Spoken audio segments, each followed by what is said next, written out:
content ideas when you're working from an entirely blank canvas and you have nothing to refer to is an incredibly exhausting and challenging way of approaching content marketing. Not only is it going to make everything so much more time consuming, but even if you end up with some nice individual posts, it's unlikely to tell a really clear overarching story. This is why we always introduce content pillars. Now, by content pillars, what we mean are those recurring themes that we want to keep coming back to within our content that we know are of interest to our target audience.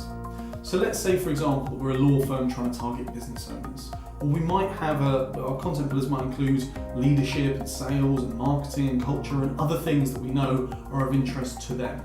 Now, of course, one of these pillars needs to be about us and our business and the things that we can do for them.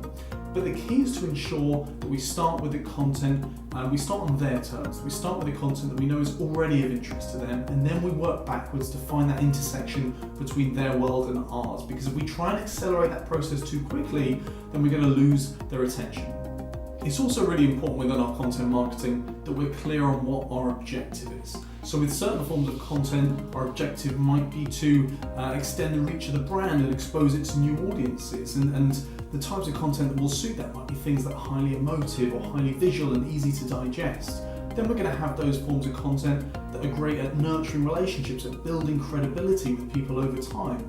Now that content might be a bit more substantial, a bit more educational. And then finally, of course, we're going to need that content that's going to drive an action.